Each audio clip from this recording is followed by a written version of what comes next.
Hi everyone, my name is Chloe Hux, and this is my PechaKucha entitled Finding Life After Death.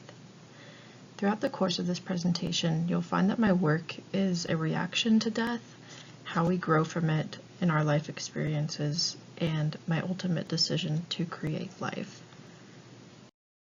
But before we get into that, I'm just going to tell you a little bit about myself. So I've practiced art making for as long as I can remember. The photo on the left is me as a 7-year-old in my first art show, and then you see me now on the right pursuing my BFA in 2D art with a concentration in printmaking.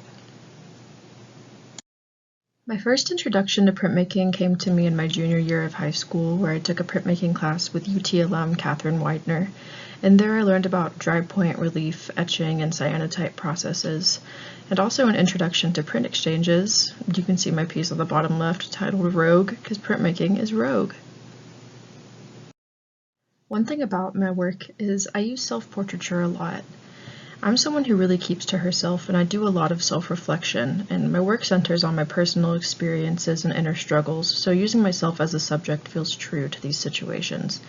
And you'll see a lot of my face in these pictures.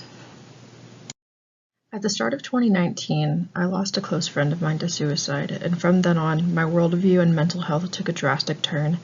My work was very emotionally charged and served as a way for me to channel my emotions into something tangible. I see a profound sense of longing in my work at this time, longing for closure and normalcy. So in response to this loss, I started to incorporate visual representations of the death themes through the ghostly figure. While not literally representative of what my friend looked like, I felt like using the more vague figure could allow more room for others to relate to the scene and the feeling. From then on, I continued focusing on making dramatic and introspective work. I'm interested in creating emotionally charged scenes that can somehow resonate with the viewer. These are more representative of feelings than specific experiences, so they can apply to really anybody. I'm also interested in creating a sense of narrative within a single frame. As you can see, I'm still incorporating the ambiguous figure that accompanies me in scenes of intense drama. In this case, I've abstracted my personal meaning attached to the figure, allowing for several interpretations. In this piece, the ambiguous figure is at the forefront of the image, taking on a more introspective kind of meaning. I'm looking inwards, trying to figure out the root of my issues, represented by the sheet ghost. As a physical entity, I can then seek it out and understand it. This little series of work in the next 2 slides is another example of me addressing an inner struggle head-on, leaning more into the narrative aspect. My work in etching had been very precise and controlled, so I opted for more expressive monotype and a hand-drawn look that lithography allows for. These 2 etchings continue the narrative, returning to the medium of etching to let the gravity of the situation sink in. Within this series, I really am putting myself on blast, and while it can be a relatable situation to some people, it was really a personal experience to me. And as a response to my previous work about introspection, I created these reliefs where it's a very literal representation of me finding the root of my problem and finding that I am the root of my own issues. So amongst this time of introspection and trying to deal with my inner issues, the world decided that it was a good time for me to find out that I was pregnant. And obviously, this is a real life changer, and my work would naturally take a pretty dramatic shift.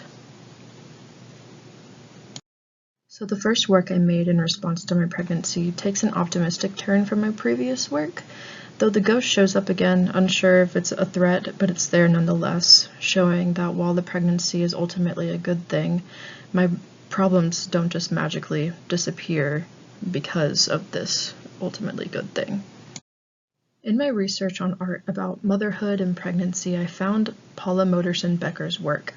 Her art has been described as primal and cliché, with people criticizing her for the use of flowers in her work to depict femininity, but I'm really interested in her in her focus on the body and the mother and the child.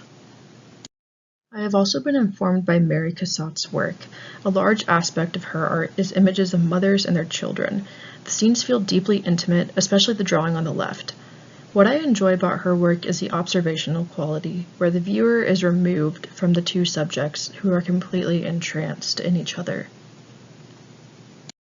So within my own work, I am interested in exploring the dichotomy of intimacy versus observation.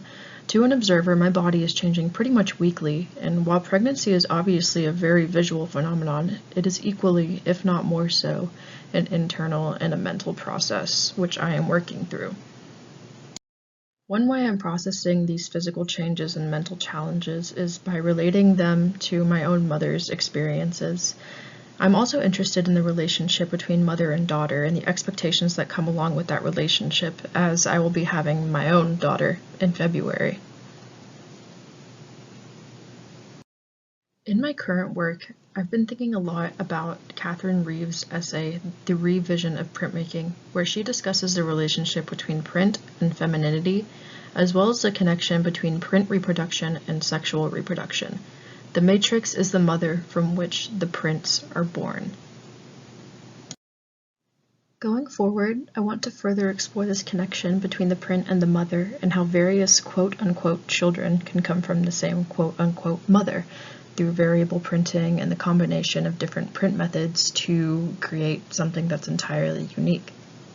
Thank you for your time.